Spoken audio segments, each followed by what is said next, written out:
السلام علیکم ورحمۃ اللہ وبرکاتہ۔ چینل کو سبسکرائب کریں، ویڈیو کو لائک کریں اور بیل آئیکن کو بھی پریس کریں جس سے آنے والی ہر ویڈیو آپ تک پہنچتی رہے۔ اب یہاں پر ایک سوال کسی کے ذہن میں ابھر سکتا ہے، اور وہ سوال یہ ہے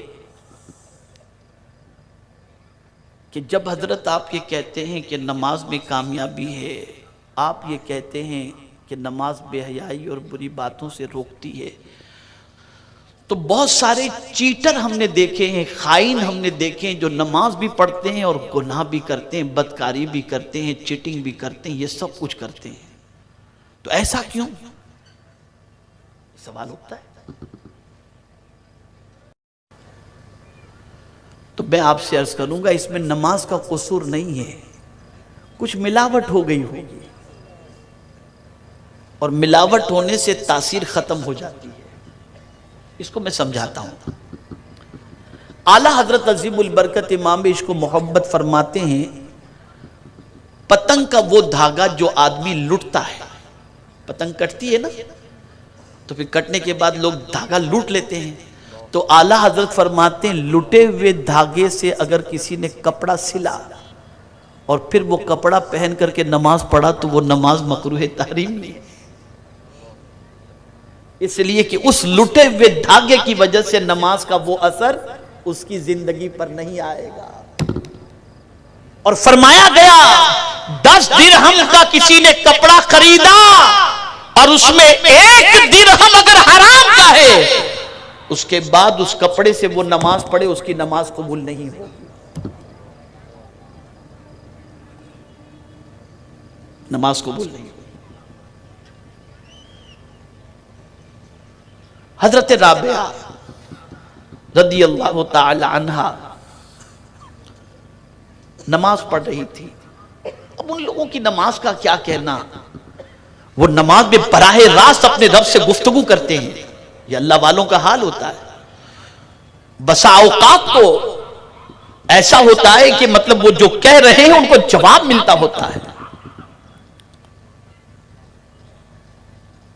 تو حضرت رابعہ رضی اللہ تعالیٰ عنہ نماز پڑھ رہی تھی، تو نماز کے اندر بھی ایک قسم کی لذت ہے، جیسے کھانے میں لذت ہوتی ہے نا، ایسے نماز میں بھی ایک قسم کی لذت ہے، اور یہ لذت اللہ والوں کو ملا کرتی ہے، اللہ والوں کو ملا کرتی ہے۔ اسی لیے بہت سارے ایسے ہوتے ہیں کہ جو نماز میں اتنے گم ہو جاتے ہیں کہ انہیں خبر ہی نہیں ہوتی کہ دنیا میں کیا ہو رہا ہے۔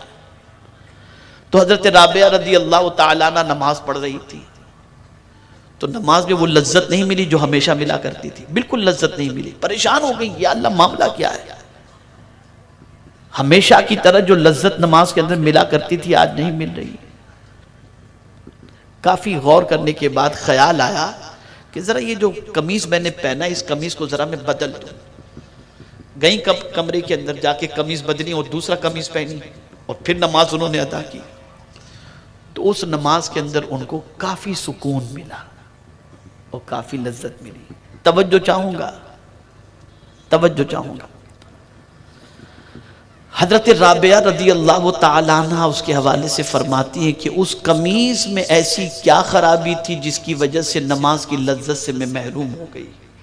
فرماتی ہیں وجہ سب سے بڑی یہ تھی کہ جو قمیض پہن کر میں نے نماز ادا کی تھی جس کے اندر مجھے لذت نہیں ملی تھی، اس کا معاملہ یہ تھا کہ وہ قمیض پھٹی ہوئی تھی، اور میں رات کو چاندنی کی روشنی کے اندر اپنا قمیض سینے کے لیے چھت پر گئی، اچانک بادشاہ کی سواری کا گزر ہوا اور اس کے آگے مشعل تھی، اور اس کی روشنی میری چھت پر آئی، اور روشنی اتنی تیز تھی کہ میں نے سوچا کہ اس سے فائدہ اٹھا کر کے میں جلدی سے اپنا کپڑا سل لوں، تو میں نے بغیر اجازت کے بادشاہ کی مشعل کی روشنی سے اپنے کپڑے کو سل لی، تو اللہ نے نماز کی لذت مجھ سے چھین دی۔ جب بغیر اجازت کے کسی کی روشنی سے فائدہ اٹھانے کی وجہ سے نماز کی لذت چھینی جا سکتی ہے، تو جو سب کا غبن کر کے نماز پڑھتے ہوں، 4 مہینے کے چلے میں چلے گئے، پیمنٹ مانگنے والا مانگ رہا ہے، بابا گئے چلے کے اندر، کہاں سے نماز کی لذت ملے؟ نماز میں ایک قسم کی لذت ہے بھئی. آپ دیکھیں نا، آپ اگر کسی شیخ سے بات کریں، کسی بزرگ سے بات کریں تو لذت ملتی ہے، طبیعت خوش ہوتی ہے، طبیعت کے اندر ایک فرحت محسوس ہوتی ہے. میں نے فلاں سے بات کیا، ارے ان کا فون آیا تھا، انہوں نے مجھے سلام کہا، ایک خوشی محسوس ہوتی ہے. تو جب کسی بڑے سے آپ بات کرو یا کوئی بڑا آپ سے بات کرے تو آپ کو لذت ملتی ہے. تو خدا سے جب آپ بات کرو اور خدا آپ کے بات کا جواب دے تو کیا آپ کو لذت نہیں ملے گی؟ لیکن یہ محسوس ہونا چاہیے، یہ احساس ہونا چاہیے.